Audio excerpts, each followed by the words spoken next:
திமுகவும் வேண்டாம், அதிமுகவும் வேண்டான்னு சொல்றீங்க. கரெக்ட் தான் ப்ரோ. ஆனா வந்துட்டு அந்த திராவிடம், அந்த சிந்தனை, திராவிட சிந்தனைகளுக்காக தானே வந்துட்டு அந்த நம்ம வந்துட்டு 75 இயர்ஸா வந்துட்டு நம்மளோட இண்டிபெண்டன்ஸ்க்கு அப்புறம் இந்த நிலைமைக்கு நம்ம தமிழ்நாடு வந்திருக்கு சொன்னா, அதுக்கு வந்துட்டு அதுதானே காரணம் ப்ரோ. அப்ப நம்ம அத வந்துட்டு எப்படி விட்டுக் குடுக்க முடியும்? அதுக்காக தான் நம்ம ஓட்டு போட முடியும். அப்படின்னு சொல்ற உங்களுக்காகவும், உங்க ஃப்ரெண்ட்ஸுக்காக தான் இந்த வீடியோ.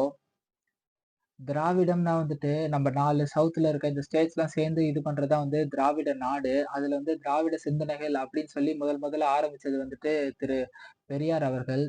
பெரியார் அவர்கள் வந்துட்டு திராவிட சிந்தனைகள் அப்படிங்கிற ஆரம்பிக்கும்போது வந்துட்டு, அவர் வச்ச சில கோட்பாடுகள் வந்துட்டு ரொம்பவே வந்துட்டு முக்கியமானது, ரொம்பவும் தேவையானது. எப்போன்னு சொன்னா, அந்த காலத்துக்கு வந்து ரொம்பவே தேவைப்பட்ட ஒரு சில விஷயம்.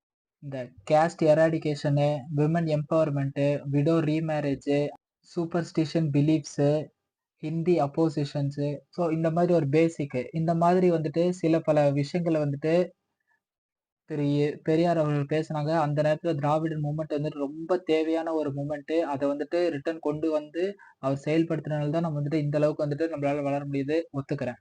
ஆனால் அந்த மொமெண்ட்ட வச்சோ, இல்ல அந்த பேர சொல்லி திராவிடர் அப்படிங்கிற அந்த பேர வச்சோ, இந்த ஈவே பெரியார் அவருங்கிற பேர வச்சு உங்கள வந்துட்டு ஏமாத்துற இந்த கட்சிகள் இத நீங்க வந்து புரிஞ்சுக்கணும்.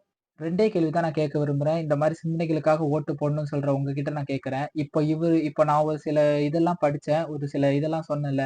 இதுல ஏதாவது வந்துட்டு தேவை வந்துட்டு இப்போ இருக்குதா? அப்படின்னு சொல்லிட்டு வந்துட்டு யோசிங்க. 2வது விஷயம் வந்துட்டு, இப்ப நீங்க சொல்ற சோ கால்டு அந்த திராவிடர் கட்சிகள் திமுகவா இருக்கட்டும், அதிமுகவா இருக்கட்டும். இத வந்துட்டு அவங்க வந்து பின்பற்றுறாங்களா?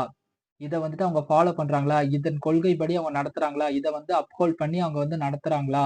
அப்படிங்கிறத வந்துட்டு தயவு செய்து சிந்திச்சு பார்த்து ஓட்டளிங்க இந்த வாட்டி 2026ல.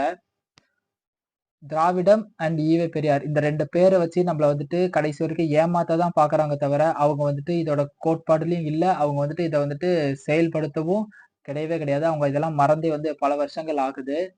அதே மாதிரி வந்துட்டு இந்த கோட்பாடுகள்ல வச்சு வழிநடத்துற கட்சிகள் வந்துட்டு இப்ப வந்து அவசியமான்னு சொல்லி நீங்களே வந்துட்டு சிந்திச்சு பார்த்து வாக்களிங்க. நீங்க திராவிட மூவ்மெண்ட்டோ இல்ல எதுனாலும் நீங்க வந்துட்டு சர்ச் பண்ணி பாருங்க. அது வந்து தேவை இருக்கா இப்பவும் அப்படிங்கிறத யோசிச்சு பார்த்துட்டு, அத யாரு கடைப்புடிக்கிறா, அத கடைப்புடிக்கிறாங்களா? இல்ல அத வச்சு நம்மள ஏமாத்துறாங்களாங்கிறத சிந்திச்சு பார்த்துட்டு, தயவு செய்து உங்க வாக்குகள வந்துட்டு நீங்க வந்துட்டு செலுத்தணும். மாற்றம் ஒன்றே மாறாதவை.